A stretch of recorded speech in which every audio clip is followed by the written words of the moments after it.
So I was asked to give a few reflections this evening. We'll see see how it comes out. I've had a head and chest cold for the past couple of weeks, and finally went to see a doctor or physician's assistant today who put me on some antibiotics. And so kind of feel like trying to surface through a pool of mucus to offer a few words here. A very thick feeling head.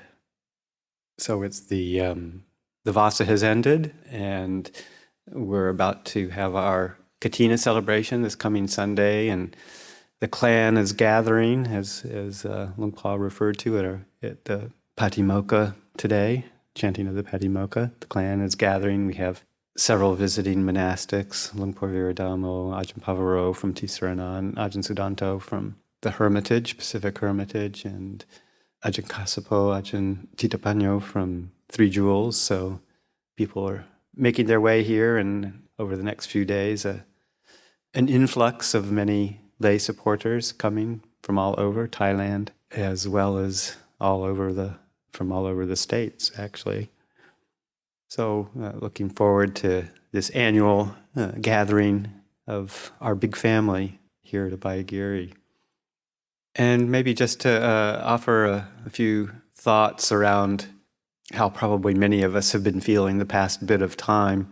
I don't think it's any news to people about how weird and chaotic the world has been the past bit of time out there with the election coming up very shortly. And just in many conversations with people, lots of anxiety, lots of fear is out there. And people are trying their best to figure out a way to hold it or to not hold it, and doing their best, yet still seems to have quite an impact on many, maybe not so much on others, but many people I've talked with are feeling it. And just to acknowledge that, this is a pretty intense time, and that not to pretend that it's but not to indulge in it in a sense. In a joyful way, indulging, but indulge in it in a careless way, and to keep coming back to this opportunity that we have, and that we'll be experiencing hopefully this weekend with the gathering of many good-hearted people, and to really hold that as our reference point in this fairly chaotic, entangled time. And it's interesting. It's also a way to get to know our minds a little bit, I think, to watch our reactions when the media keeps pounding us with all sorts of things that we should be really afraid of, and it's not that there aren't some issues out there that are quite serious or could cause concern, but the level of hyperbole that goes along with it and the constant bombardment, if one is attuned to the news, which you also have the option of not doing, but it's kind of hard to escape in some ways. But the level of intensity is really ramped up to draw attention, whichever side it is that's expressing their views, their opinions, their whatevers. It's really ramped up, and it's meant to gain our attention. And just to notice the quality of mind when we start to lean into it, and to ask ourselves, do I really need to do it this way? Maybe there's alternatives.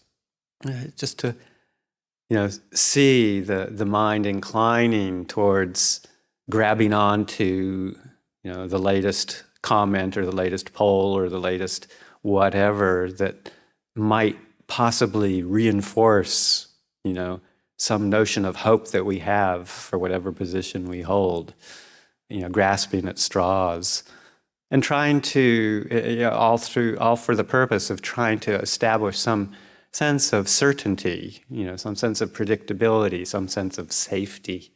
This is what the mind inclines to look for signs that it's going to be okay, and that, whatever it is that I feel is the right thing, that maybe that's a sign that it's moving in that direction. So just to watch that movement that goes towards grasping for certainty. And if we can, to draw back a bit and get a little bit of a bigger perspective that whenever there's a grasping for certainty in the situations that are inherently uncertain, which is basically all of conditioned existence, there's going to be dukkha. There's going to be suffering. There is just no predictability of, assurance that things are going to go the way that we think they should go or the way that we personally want them to go. And that can be unnerving and unsettling because this thrust for security in a predictable world is very, very strong. But there's a power in recognizing and admitting that, maybe it just isn't possible to have that. We like things black and white, want things always to be within our particular comfort zone. And even if it's not in the world of politics, it's in the world of, career, family, friends, living situations, health, you name it, whatever it is that we're investing our attention, time, and energy into creating in this world around us, in this world of conditions.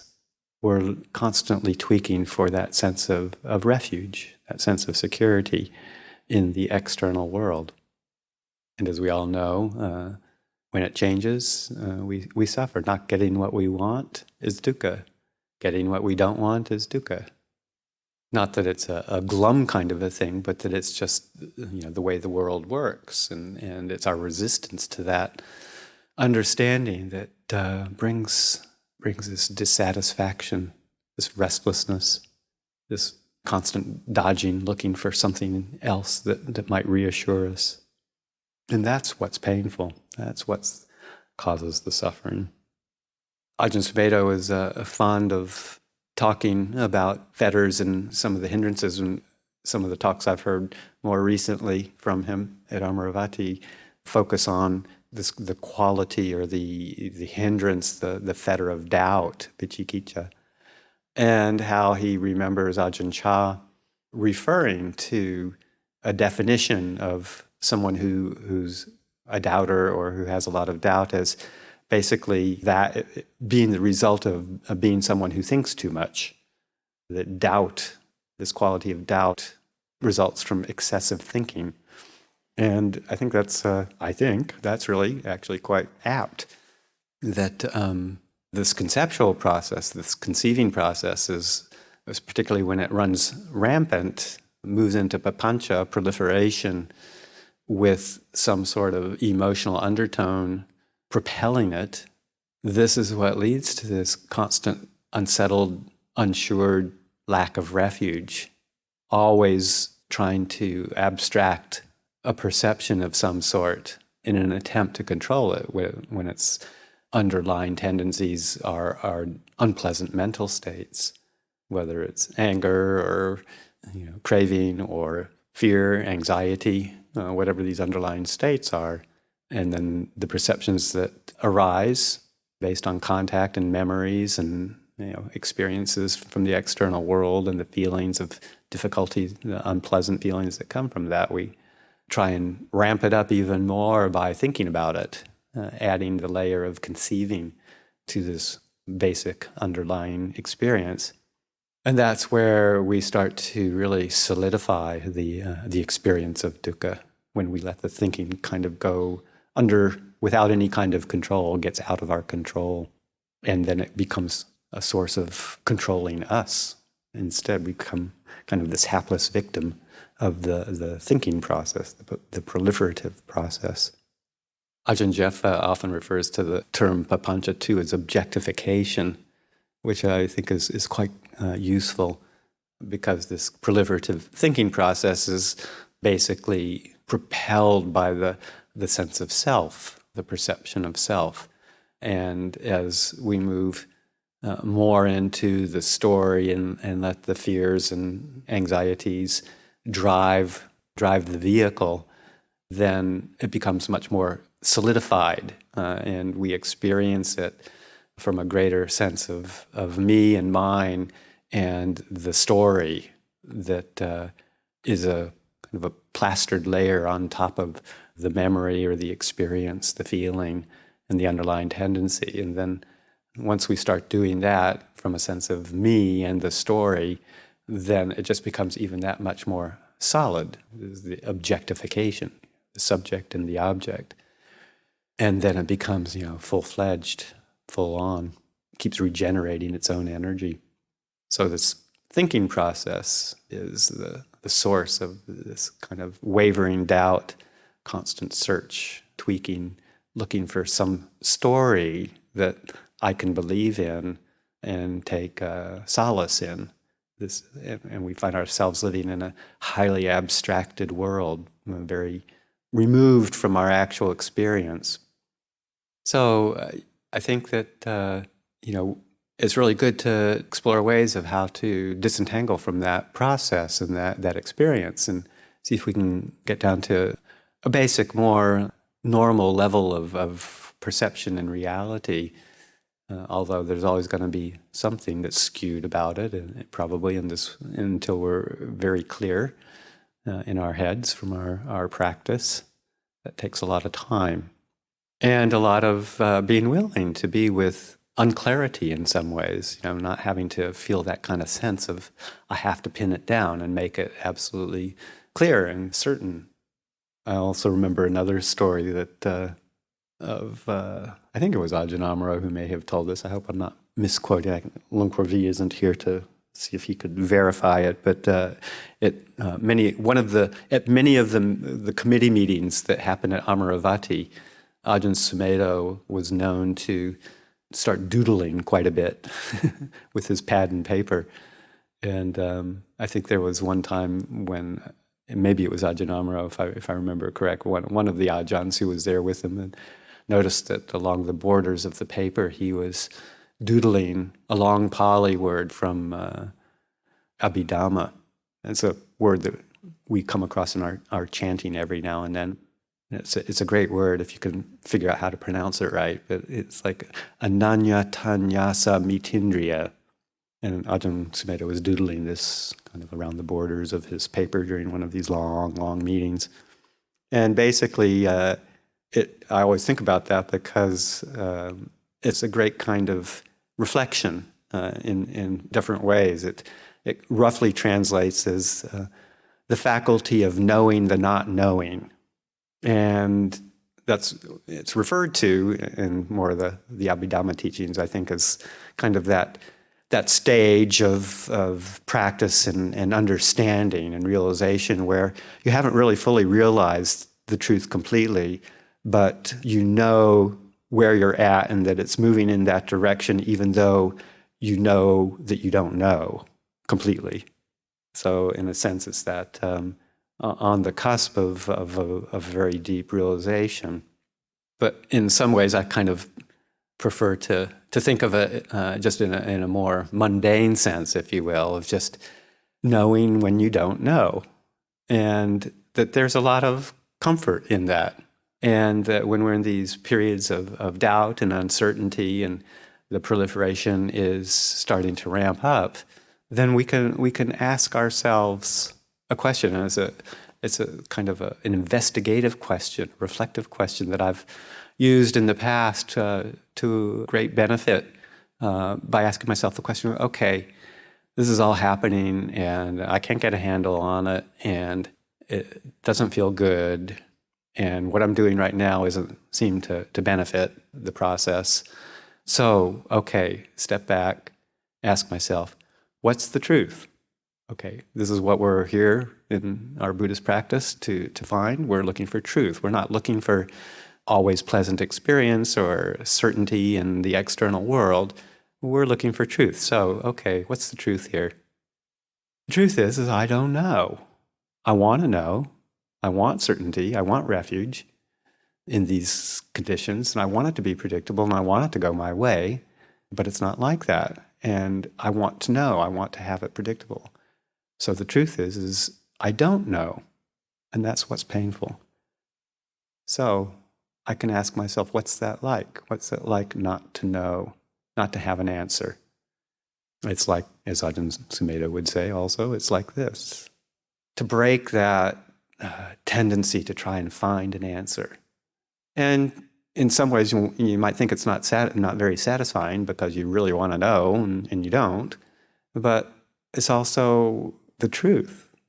And if we don't know, we don't know. And there's something that can be very peaceful about that, because it allows one to surrender and to give up that relentless, fruitless pursuit of trying to pin it all down. So knowing the not knowing is a very powerful tool. There's another Pali phrase, which I won't try and remember, but Luangpa Pasano often speaks from it. The first part of it is the yena yena hi manyata, I think. And the whole phrase roughly translates as, for however one conceives it, it is always other than that. Refers to, I think it's really great, because when I think of it at different levels, it has several different levels of meaning in my mind anyway. And I think one of them, of course, is the fact that however we try and think about something or conceive of something in our minds, if it's an event that may happen in the future, and we're kind of proliferating and trying to get some sense of certainty around it, that we can be pretty well guaranteed that it's going to be different from how we're conceiving of it right now. That things are rarely turn out the way we think they're going to.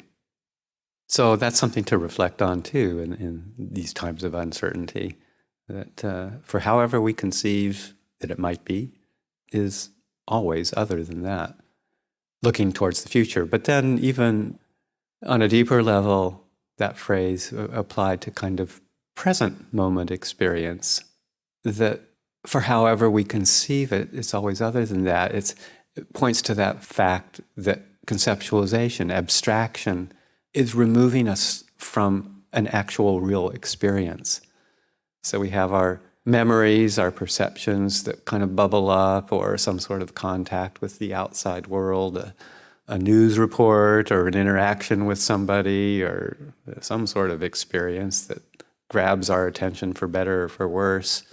And we immediately start to develop a story around it. And as soon as we start doing that abstraction, that conceiving, we're removing ourselves from the actual experience of contact, feeling, and perception. So it's always going to be a different experience. We start to remove ourselves from the actual, in the moment knowing quality, the direct knowing of this thought as a thought, or this memory as a memory, this idea, or the idea is when it starts to go into the conceptual realm, but the pre-idea, the feeling, and if it's an unpleasant feeling, we try and conceive of something that will make it feel more pleasant.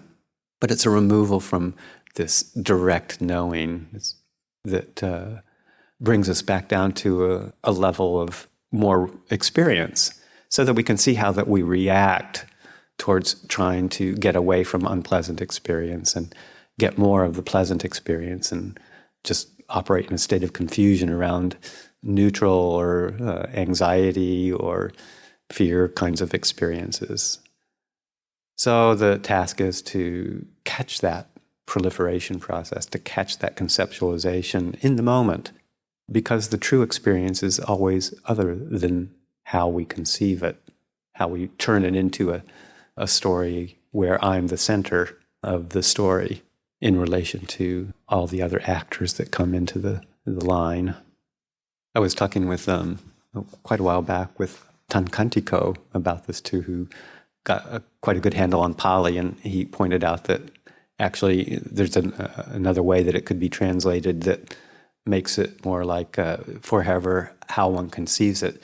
There are many other ways of conceiving it, which also, I think, points to a possibility of just reconceiving. If we're going to have to do some conception, why don't we choose a skillful way of looking at the world and reconceive, or through the use of directed thought, try and reprogram our perceptions to something that is going to be more skillful and won't result in so much suffering. So we have this ability to use thought in a skillful way without getting entangled and running away, letting the underlying defilements run away with it.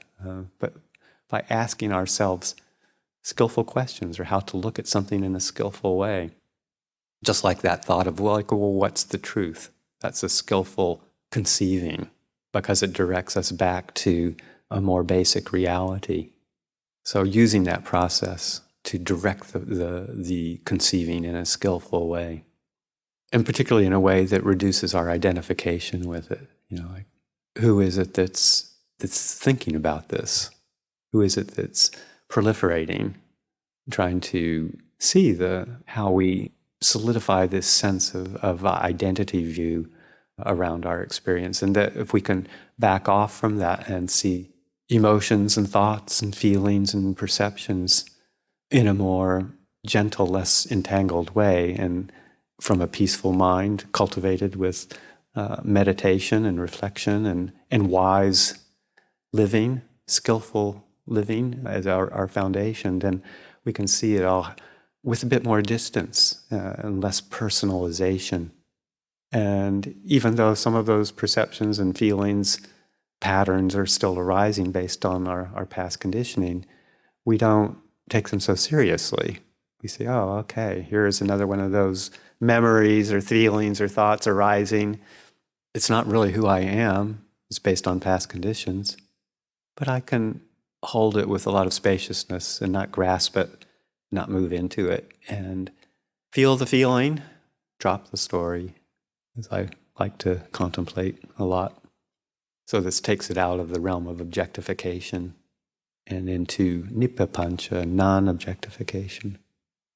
And we may not come up with the answers that would give us that sense of absolute security in the external world, but we're moving in the direction of a more stronger internal refuge. Yeah, we just don't have to buy the storyline, whether it's coming from the outside world trying to convince us of something, or whether it's our internal storylines that are coming to try and convince us of something. We just look at them and say, thanks, but no thanks. And in the meantime, that's kind of dealing with things on the best Dhammic level that we can through that kind of clear seeing and non-identification.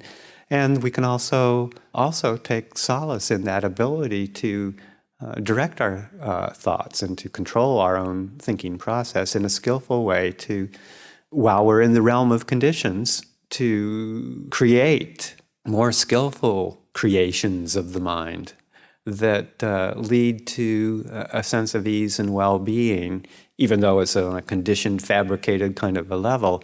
They're really, we still need to operate in the world, and we still need to relate to ourselves and to others through conditions. We can't just kind of dwell in emptiness all the time in terms of, we can, but we still need to generate conditioned mental states and skillful interactions based on those mental states. And so we can use the mind to create goodness, to create harmony, to create kindness. Even in the midst of chaos, we develop the strengths based on the qualities that we know will lead to openness, spaciousness, peace of mind, and goodness in the world. So the Buddha doesn't say we need to stop thinking these good thoughts and creating these broad, open, boundless states of kindness and compassion, well-being, and equanimity.